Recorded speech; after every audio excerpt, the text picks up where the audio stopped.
Tonight, Purolator and UPS pause shipments amid the Canada Post strike. It sucks for me because what am I supposed to do? The growing backlog of deliveries as the holidays loom, what it means for your parcels, and the strike negotiations. It's me. Hi. The end of the eras in Vancouver. I'm excited. I just listened to her like my whole childhood. Thousands of Swifties flood the city for the final shows of the record-breaking tour. And we're here in New Brunswick, a province struggling with a healthcare emergency. We've gone out of province and out of country to get timely access. It's kind of a ridiculous situation. Long waits, small hospitals closing, not enough family doctors. We need to shift how we're doing things. We break down the new Premier's plan to fix a system in crisis. From CBC News, this is The National with Ian Hennemensing. People across the country and here in Moncton have a new concern ahead of the holidays. Their packages could be delayed. Purolator and UPS have paused shipments from couriers, in part due to a large backlog from the Canada Post strike. It's busiest time of the year for shipping, but as the strike enters its fourth week, there's growing pressure for the federal government to step in, something it has said it won't do. As Sam Sampson shows us, consumers may be anxious, but small businesses are really feeling the brunt of it. Chantal Laverne likes to stay in the lines when it comes to her coloring designs, but the latest development in Canada Post's strike has made things messy. It feels like we get ambushed. Like small businesses, it's like we always have to be problem solving. The Ontario business owner was heavily relying on UPS for the first 3 weeks of the strike, but now she's been notified it won't take her shipments either. I'm building a business, so I can't start pulling back products. It's been pretty hard. UPS and Purolator are so swamped with deliveries, they've halted some shipments this week to try and catch up. FedEx is delaying unscheduled pickups until next week. They're blaming recent bad weather and the ongoing strike for the backlog. The companies say they now have to prioritize critical shipments. To do that, they're not accepting parcels from third-party platforms, basically middlemen couriers, and that's affecting online businesses across Canada. So say you bought a holiday gift from a small online business. Normally, it might need a smaller courier to get it to UPS, for example, which would deliver it to your home. But now, UPS is not accepting that initial delivery, meaning your parcel isn't going anywhere. Unfortunately, the strikers are probably going to pay the price because I'm not going to go back. It sucks for me because what am I supposed to do? Because a lot of my shipments are just held up. With Canada Post, I can't get them back. Now we have to refund customers. When suddenly that volume is increasing more than they were comfortable with absorbing, then they're just going to press pause. These other carriers can't handle what we handled. The union says this is only proof postal workers perform a vital service. We have an ability to get to places that other carriers don't, and we have infrastructure that gets it there. Canada Post, which owns Purolator, responded Friday to the union's latest proposal. The two parties are not negotiating at the table, rather through a federal mediator. And the union tells us it and Canada Post are still pretty far apart. So Sam, if someone's trying to order something in time for the holidays, what does all of this mean?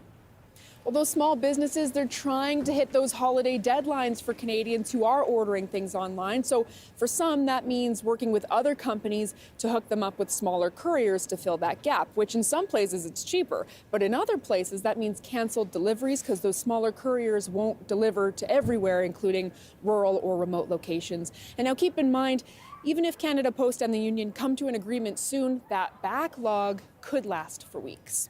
Sam Sampson in Edmonton tonight.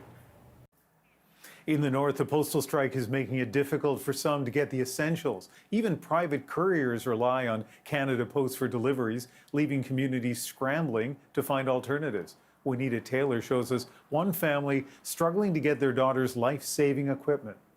Just slides up here, and then it'll show you my blood sugar at the time. Molly Hayward needs a continuous glucose monitor and an insulin pump to manage type 1 diabetes. But with the Canada Post strike, they're very difficult to get. depending on something to keep your child alive that is beyond your control really leaves you breathless. The monitor and pump need to be shipped in from a supplier in the south. So now the family is forced to use expensive cargo shipments to get the life-saving medication and equipment. To have to start to think, how am I going to keep her supplies rolling in a situation that I have no control over is incredibly frustrating, incredibly worrying. Knowing that I might not have them is kind of like anticipatory anxiety almost. Courier services rely on Canada Post to make it to the final delivery in the north. In Cambridge Bay, just getting the essentials has been a community effort. Right now, we've been relying on people who are out for maybe a medical issue or something, and they may bring something back to help their fellow family members or friends. The president of Canada's National Inuit Organization says deliveries to the north need to be declared an essential service. There should never be a time where there should be an interruption of goods and services to Inuit Nunangat, in or out. Not only hurts our economy, but it puts our communities at risk. Ottawa has signaled it's open to it. There might be other services that we would need to be considering as essential, and we're certainly open to that discussion. It's something the Hayward family is hoping for. Her diabetes equipment is an essential service for her to live, and if there was a way to identify that to keep moving, it would be a huge relief to us. But for now, they'll have to be resourceful as the strike has no end in sight. Juanita Taylor, CBC News, Yellowknife. Quebec's premier says he wants to ban people from praying in public spaces in the province. We have to make the difference between public places and praying in a church, in a mosque. Francois Legault made the comments while taking questions from reporters late this afternoon. He said he's instructed his team to look into ways to put a ban into place and that he would consider using the notwithstanding clause to do it. The Canadian Muslim Forum called Legault's words deeply troubling and part of a pattern of Muslims in Quebec being unfairly targeted. The control of Syria is shifting in real time, with opposition fighters led by the Islamist Hayat Tahrir Asham, or HTS, now closing in on another major city, Homs. This comes after breaking out of the enclave of Idlib province, seizing Aleppo, then Hama yesterday, and reportedly they're now just outside Homs. If it falls like the others, that would be 3 of Syria's 4 largest cities in the space of a week, leaving the 4th, Damascus. As Margaret Evans shows us, the Syrian regime of Bashar al-Assad is losing land and it's running out of options. The legacy of Syria's al-Assad dynasty being dragged through the streets of Hama. The head, all that's left of a statue of former President Hafez al-Assad, whose son Bashar now faces a renewed insurgency spreading across the land. From Hama, the rebel groups who last week captured Aleppo are on the march south towards Homs, the next city on the road to Damascus. The Turkish President Recep Tayyip Erdogan has wished them well, saying the Syrian president had rejected a conversation with him. Idlib, Hama. I would say we hope for this advance to continue without any issues, he said, although he cautioned against terrorist elements in their midst. Turkey is home to 4 million Syrian refugees displaced during the long civil war, and a stable Aleppo could allow many to return. That's where the main rebel leader has been making himself known. Abu Muhammad al-Jalani is an Islamist with ties to al-Qaeda in the past, trying to moderate his image, pledging to rebuild Syria. Displaced individuals scattered across the world, those drowning in the seas and those living in tents on the borders of other countries. What kind of victory are we talking about? Russian warplanes bombed a bridge between Hama and Homs in support of Damascus, but many analysts are still waiting to see what kind of fight back the Syrian regime might be capable of bringing. The level of dysfunction in the Syrian regime forces is astounding. Heiko Wimmen is with the International Crisis Group in neighboring Lebanon. If they manage to take Homs, then I think many things that nobody thought possible could become possible. That would cut Damascus off from the Syrian coastline, al-Assad's Alawite minority stronghold. And there are other key developments. Syrian Kurds taking control of a government city in the eastern desert, and in the south, rebels claiming to control one of the border crossings with Jordan. That frontier reportedly now closed. Margaret Evans, CBC News, Beirut. In Montreal tonight, people gathered to mark the 35th anniversary of the killing of 14 women at École Polytechnique.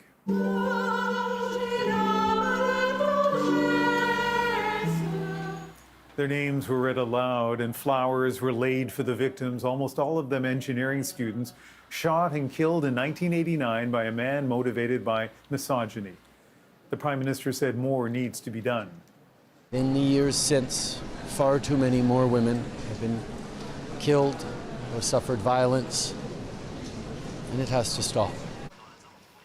Outside, 15 beams of light, 14 to commemorate the victims at École Polytechnique, and for the first time, one in memory of all murdered women. Police say they believe the gunman who shot and killed health insurance CEO Brian Thompson has left New York City. We have video of him entering the Port Authority bus terminal. We don't have any video of him exiting, so we believe he may have gotten on a bus. We had to go through lots of video evidence to get that one money shot of him with the mask down. Police say that image, reportedly taken while the suspect flirted with a clerk at a hostel, remains a key part of the investigation. Police say they found a backpack the gunman discarded in Central Park, though it's not clear if they found the gun, a pistol that appeared to be fitted with a silencer. In his final weeks as U.S. President, Joe Biden is reportedly mulling whether to use his power to pardon prominent critics of Donald Trump, shielding them from potential prosecutions. Paul Hunter now with Who Might Get One. Joe Biden said to be thinking hard on whether to issue preemptive presidential pardons for any of those presumed in the crosshairs of President-elect Donald Trump. Who might be in line for one? Well, the list is lengthy, with faces quite familiar, less familiar, and extremely familiar, but all of them thought to be seen by Trump as political enemies at one time or another.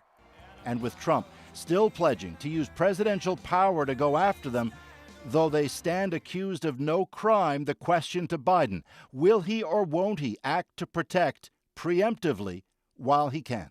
What I can say is that the president is reviewing other pardons and commutations.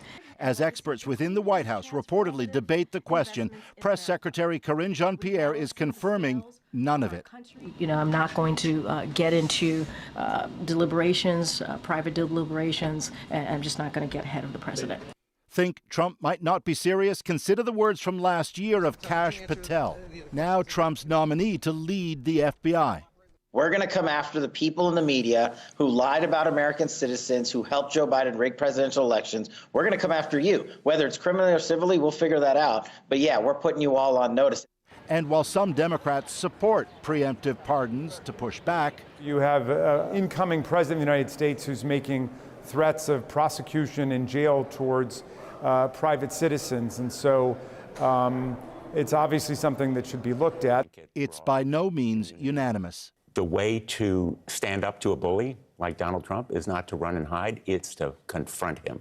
And that's what we ought to do if they misuse the Department of Justice. For now, it's a guessing game. Who might be on Biden's list? Who might be on Trump's? And what fate awaits in either case? Paul Hunter, CBC News, Washington. Canada's unemployment rate made a surprise jump last month, leading analysts to expect a bigger interest rate cut next week.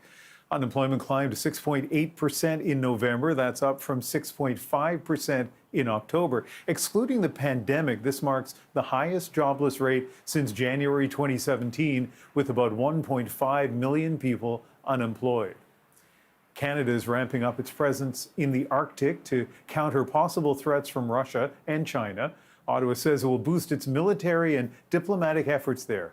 Rafi Bouchikanian now with what's at stake. Canada used to rely on these polar ice caps for safety, but now they're melting away at an alarming rate, opening up waterways for foreign countries. Ottawa says the heat has been on to come up with a new Arctic foreign policy. Russia's illegal invasion of Ukraine has led us all to ask, who's next? It is clear that Russia has no red lines. Its designs on the Arctic and its resources are well known. And it's not just Moscow. China says it wants to become an Arctic power and was recently seen conducting military exercises near Alaska. That's concerning for Canada, now reinstating an ambassador to the Arctic, opening consulates in Greenland and Alaska, and vowing greater cooperation with territorial and Indigenous leaders who warn of foreign interference on their doorstep. We see nation states making grand overtures about either their considerations for the Arctic or regressive policies around Indigenous peoples. Canada also says it wants to work more closely with like-minded countries in the Arctic. Its closest ally welcomed the policy announcement. It helps to align in a formal sense Canada, US, and the other Arctic nations' interests in nurturing and protecting a secure Arctic. But observers say the policy should have come years ago. The increased cooperation between Russia and China in the region, all of these have been long-term problems. They really started developing back in 2014, and we only now see the government trying to act somewhat belatedly in terms of responding. Canada is also building more icebreakers in a partnership with the US and Finland and buying new naval surveillance drones. We are responsible for the defense and security of a vast amount of territory. We know the activities of some of our potential adversaries, the Russians and Chinese in particular, are not always in our national interest. The drones won't start to arrive until 2028, and the icebreakers are further down the line, while Russia just announced the launch of its 5th nuclear icebreaker a few weeks ago. And Rafi, the government is facing criticism on the defense front. That's right. The Conservatives say the Liberals are relying too much on allies to defend Canada's Arctic sovereignty, though it was the Harper government that got rid of the Arctic ambassador nearly 2 decades ago. Rafi Boudjikanian reporting from Ottawa. Part of the reason we're here in Moncton tonight is for the CBC's annual holiday charity event happening across the country. 1, 2, 3. I joined the Information Morning team from CBC Radio for Make the Season Kind, the event taking place in 24 cities to raise money for local food banks, including in Toronto, where there were concerts and live radio shows. The moment Swifties in British Columbia have been waiting for has finally arrived. I've just listened to her like my whole childhood, and I just really like her music. The Eras Tour ends in Vancouver. Next. Plus, a new TV series brings a sticky true crime story to life. If I don't get every drop out of my trees, I'll go broke. Why Hollywood is banking on Quebec's infamous maple syrup heist. And here in New Brunswick, the newly elected Premier has a daunting challenge ahead of her. We have people who aren't being served in ways that's negatively affecting their health. We ask Susan Holt about her plan to fix the healthcare system. Is it achievable? We're back in 2.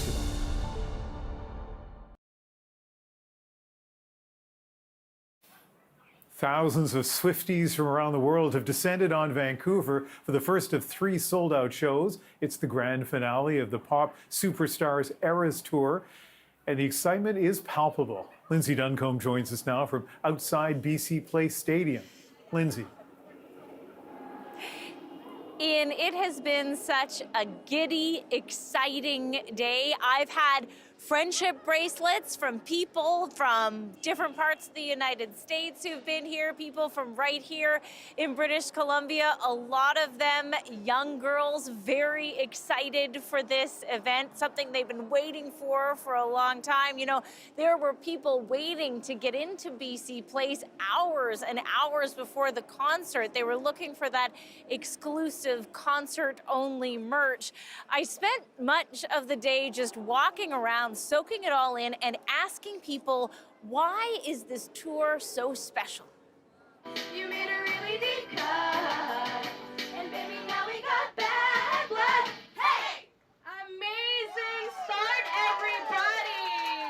Taylor has taken over Vancouver.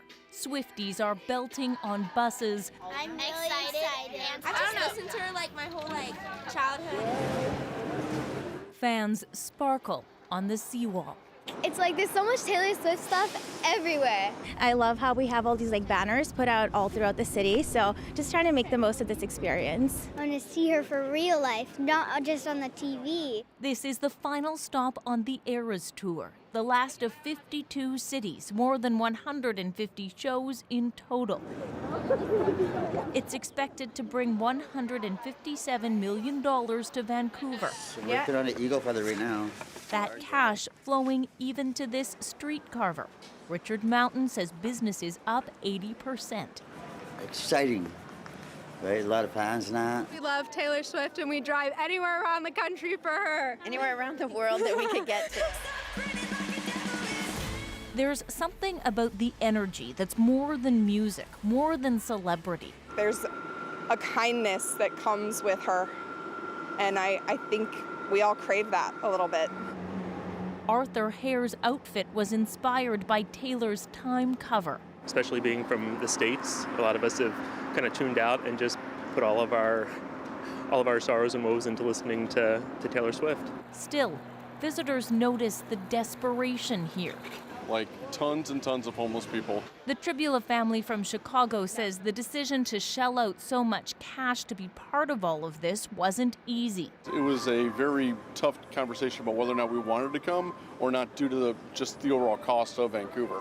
Getting to go takes some combination of affluence and luck.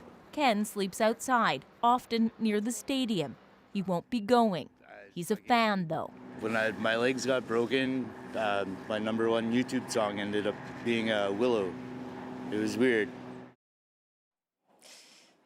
So it's not just the people who were able to shell out hundreds or thousands of dollars to see Taylor Swift in person. So many people have got into the energy of Swiftcouver, which is what we're calling it now. And this all continues tomorrow night and the final concert on Sunday. Lindsay Duncombe in the city, also known as Vancouver.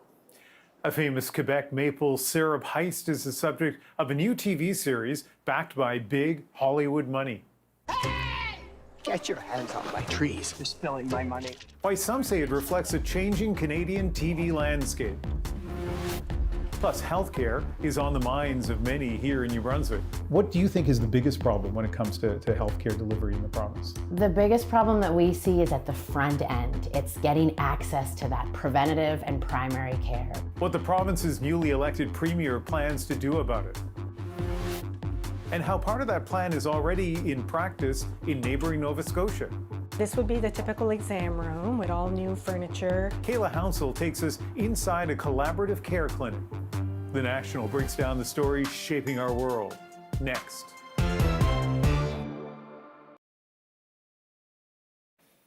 One of Canada's most bizarre heists, the 2012 theft of 3,000 tons of maple syrup in Quebec, is the subject of The Sticky.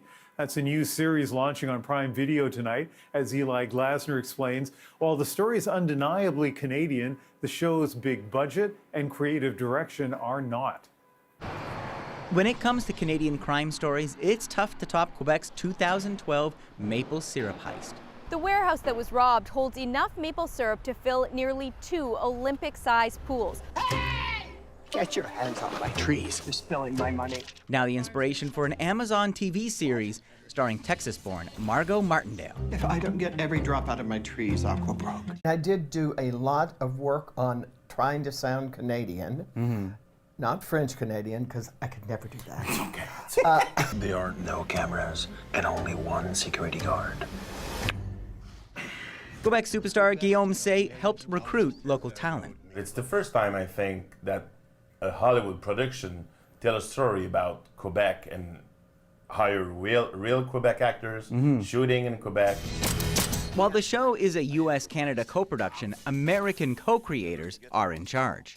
My sister happened to marry a Canadian. Yeah. I was at a Christmas party with my family, and my brother-in-law, making conversation, said, "Hey, have you ever heard of the Great Maple Syrup Heist?" And I said, "No, but please tell me everything about it." This filmmaker isn't surprised Americans got it made. I know too often that we need American money in order to fund the Canadian projects. She says for a show to compete globally, Canadian funding doesn't cut it. Whenever we speak to Canadian broadcasters, they can only come in for a percentage that's pretty low. And so they don't have the funds to make the projects that we want to, for it to look how we want it to look, right? We rob and blind. Partner? Partner. And the sticky arrives at a sticky time for the industry. It's kind of a step in the process, right? Having more Canadian contribution on the creative side of it. What kind of obligations are these streaming platforms under right now? Well, that's the point, is there aren't any. But those obligations, including for more Canadian creatives, are coming. With the broadcast regulator currently defining what kind of Canadian content streamers will be forced to fund, the Quebec crime caper could be a sign of things to come. Eli Glasner, CBC News, Toronto. Time now to dig a little deeper into the stories shaping our world. CBC's annual holiday campaign, Make the Season Kind, took place in cities across Canada today as we invited listeners to watch a live broadcast and make donations to their local food bank. I joined the radio team here in Moncton this morning, and after the show, chatted with some of the people in the audience. Like every province, healthcare is a big issue here, and in a moment, we'll hear from the newly elected Premier, who seems quite optimistic about what's ahead. But first, here's what some New Brunswickers had to say. As a young mother, what's your perspective on the state of healthcare? Very hard to get in to see primary care practitioners. Lots of people don't have them. We're lucky we have a family physician, but it's very hard to get an appointment. For me, I'm particularly interested in people who are coming here who are already physicians, already nurses, and yet cannot practice here. So it's kind of a ridiculous situation that we don't have enough physicians, for example, but we have physicians who are driving taxis. I have a husband with a terminal illness, and we've gone out of province and out of country to get timely access to the treatments that he needs and the diagnosis that he needs. Thankfully, he's not in any type of care at the moment. The family is able to do it, but it's true that there's just not the timely access that we need. And how do we make that happen in a small province? People start thinking, oh no, I don't dare go to emergency. I'm going to be there to patients for 10 hours. I'd rather suffer. Then, of course, often the problems become worse, etc. So yes, access to health care, very, very important, to say the least. The country has to adjust with the infrastructure surrounding health. So it's trying to, and I think there's an old saying about finding new ways to do things, and I think right now we're at the cusp of maybe having new ways to provide a health service that's going to be effective and efficient and be able to be equitable to get everybody in society. Yeah. So what can be done to fix New Brunswick's ailing healthcare system? The province's new Premier, Susan Holt, says she's ready to take it on. Premier Holt, thank you very much for doing this. My pleasure. So you were just elected Premier, and I know healthcare was an issue in the election. How would you describe it? Was it the big issue? It was the big issue of the election. New Brunswickers want a better healthcare system. They want access to healthcare. And so that was the number one issue of our election. I've listened to a lot of interviews done on CBC Radio here in New Brunswick with doctors and nurses and mayors and others. And the word I keep hearing is crisis or emergency. How would you describe the state of healthcare delivery in New Brunswick? I would agree that it's in a crisis. We have people who aren't being served in ways that's negatively affecting their health to some of the most extreme outcomes. And so we have to make changes as quickly as possible. There are so many different issues, and I think this will resonate across the country. You don't have to be in New Brunswick to be concerned about long waits in the emergency department, long waits for specialists, although I think in New Brunswick it is particularly long to get to see a family doctor and then get the referral to a specialist. even seeing a family doctor. There are a lot of people that don't have one. Hospitals in small communities shutting down. Like, there's this long list of problems. What do you think is the biggest problem when it comes to healthcare delivery in the province? The biggest problem that we see is at the front end. It's getting access to that preventative and primary care, because if you have good access to early preventative care, then that stops you from being a customer in the ER or further down the system waiting for a specialist. So it's at the front end that we really need to tackle in order to see benefits across the healthcare system. I think one of the benefits of talking to a premier who's just been elected is that you're not going to face another election for years, 4 years or so. So maybe we can have this conversation in a less partisan way than if the election campaign was going on.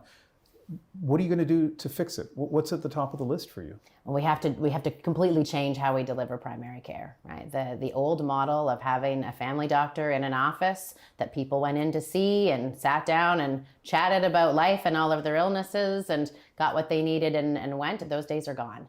But our structure of how we pay for things and who participates in the healthcare system hasn't really changed. People need care close to home. We're a beautiful province of vibrant communities all over the place. We are not one big urban center. We are a whole bunch of fantastic communities.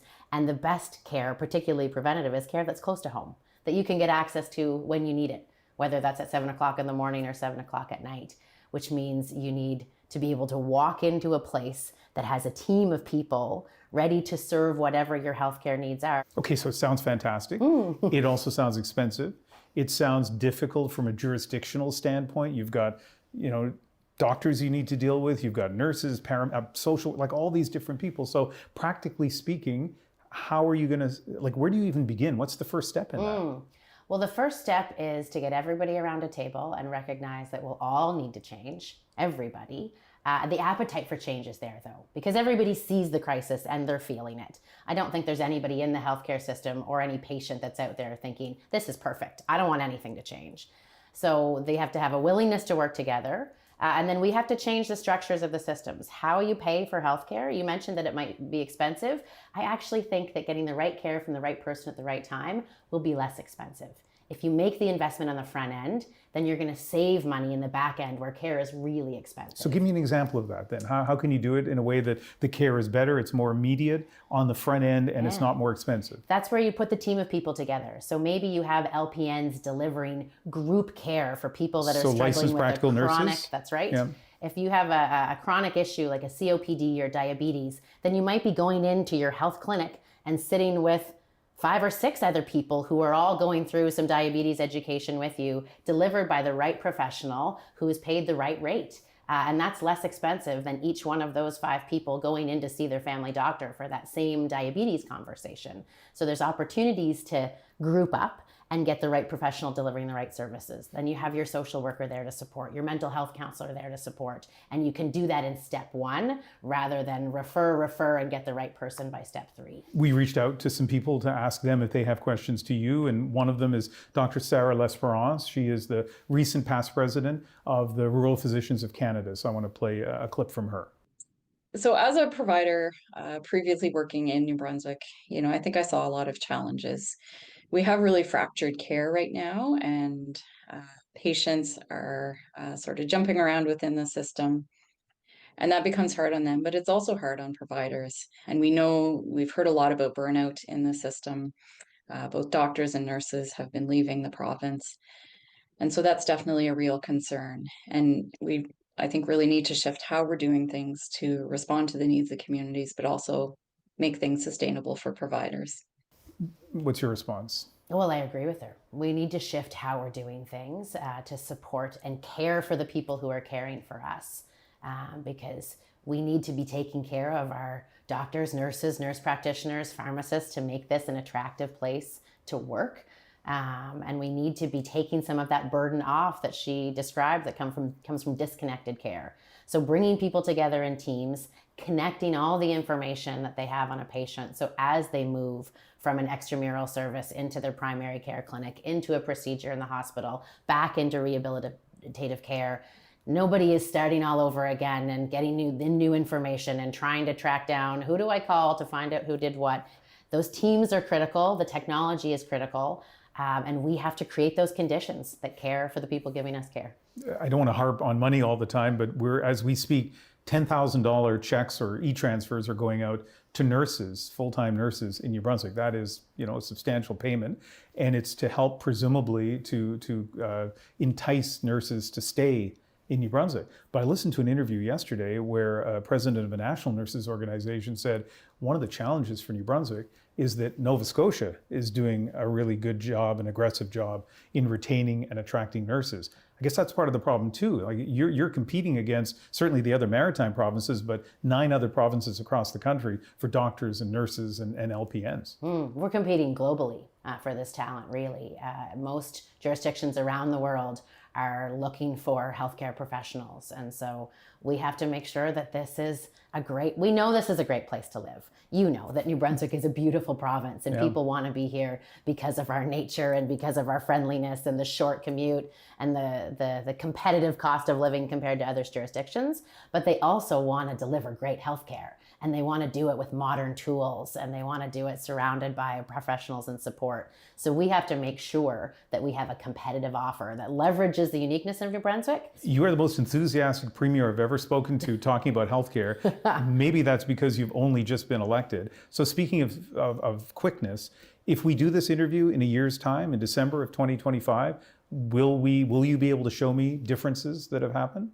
I hope so. The plan is that we will open 10 collaborative care clinics this year, and that they will be able to take on patients that are currently sitting on a waiting list without access to a family doctor or a primary care provider. So our first goal really was to stop the growth of the wait list, because far too many New Brunswickers don't have access to care. So we want to put these 10 clinics in place. Many of them are close to being ready to go with that right compensation system. That's an attractive model that healthcare professionals will want to come back home to New Brunswick to practice in, or maybe come to New Brunswick for the first time to be a part of, because we're going to deliver it with flexibility. It could look different community to community depending on who's leading and running that clinic. And that's the other thing that healthcare professionals tell us they're looking for. So I am confident that when we do this interview in a year's time, we will have stopped the growth of our healthcare patient wait list, and that we will have clinics operating that will have taken on more patients and that are serving as recruitment magnets for healthcare professionals to come to New Brunswick. I look forward to that. Premier Holt, thank you very much. Thank you. My pleasure. Coming up after hearing the Premier's promise to open collaborative care clinics, let's take a look at something that's already happening in the province right next door. The fact that I have less than 5 minutes drive to see the people who have kept me alive. Kayla Hounsel shows us firsthand how the concept is already changing lives. We're back from a wintry Moncton, New Brunswick, right after the break.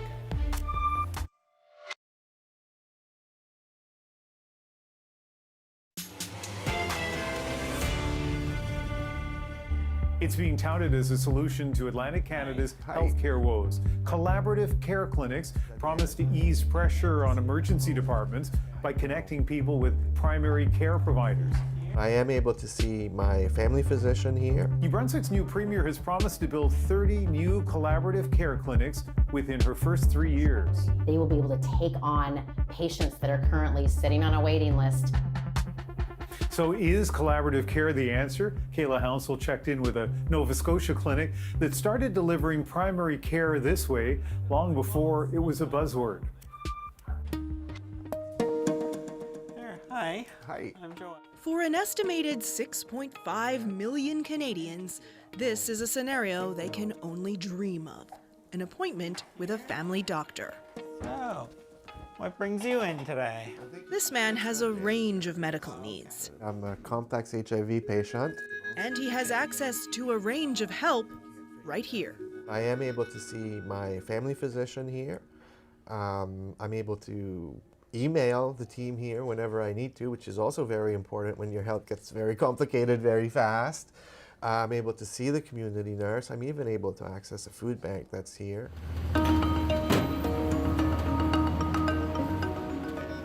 This is the Clare Health Center. Known as a collaborative care clinic or health home, it's supposed to be one-stop shopping for healthcare needs. Doctors, nurses, a nurse practitioner, mental health clinicians, a blood collection clinic, as well as visiting dietitians, kinesiologists, and cardiovascular specialists.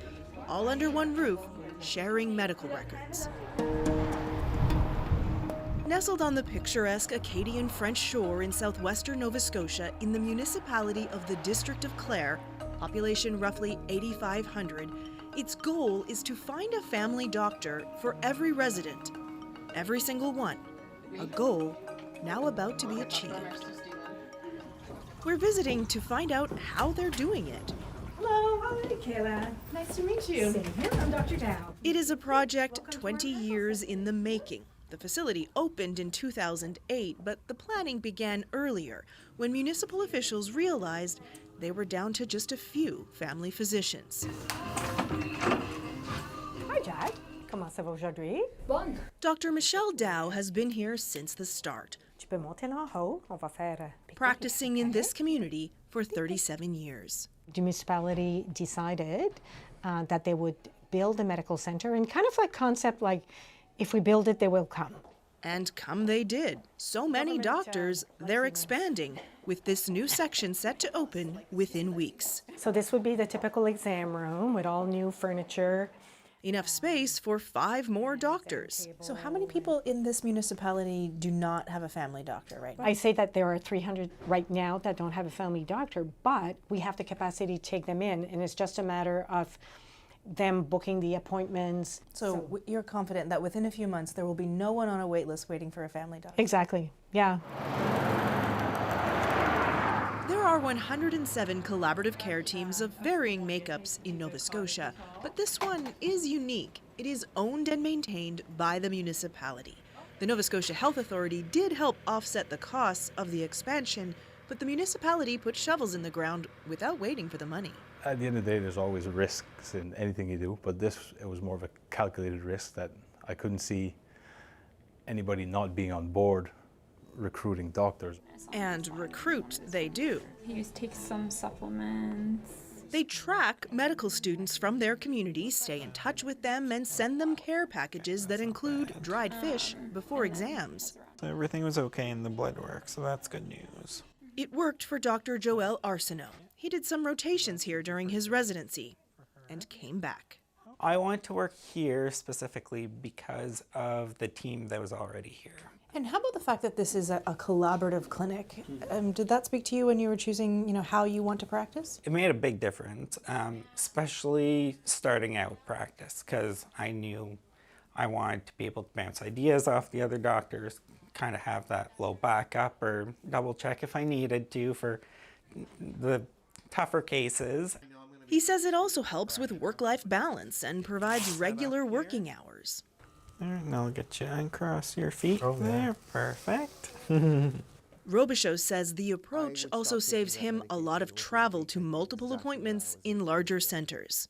And the fact that I have less than 5 minutes drive to see the people who have kept me alive, I'm very, very, very lucky that we have a collaborative center here in Clare. There, so blood pressure is a little bit high right now.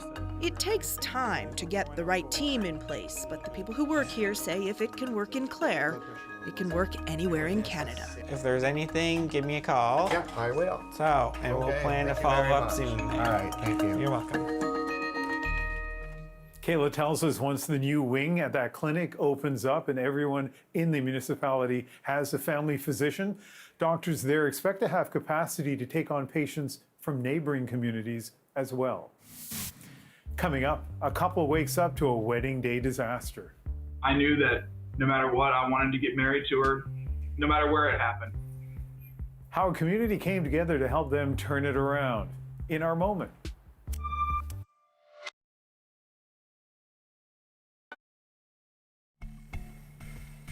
That is Meredith Diedrich from Richmond, Virginia, standing in front of what was her wedding venue just hours before tying the knot. On the morning of her wedding day, she awoke to the news that it had burned down. Now, despite her initial shock, family, friends, and venue staff came together to turn the day around. And tonight, that makes our moment. Everybody pitched in, and it worked flawlessly. The morning of the wedding, which my mother calls me and she says, the wedding venue completely burned down. I never would have guessed those words would have come out of her mouth. But it was kind of a state of shock that we were in. I knew that no matter what, I wanted to get married to her, no matter where it happened or what the situation was. The venue staff, they were heroes. They found actually another venue about 5 minutes down the street. It was their venue that they lost, but even though that was the case, we still felt like we were a priority to them. My sister did a TikTok. Put a finger down if your wedding venue burnt down the day of your wedding. To be silly and make light of the situation. At that point, nothing else to do but laugh. I definitely thought it ended so perfectly. It really, I feel, brought us all more together. It really took a village. Lucky might not be the word that you would associate with what that couple went through, but not only, obviously, do they marvel at how everybody came together to help them work it all out, but also they were planning to put a lot of their wedding stuff in that venue the night before the ceremony, so it would have been lost along with the fire. They didn't do that, so they consider themselves lucky. That is the National for December 6th from Moncton, New Brunswick. I hope you join me Sunday for Cross Country Checkup on CBC Radio and CBC News Network, and later that night for the National. Have a great Saturday.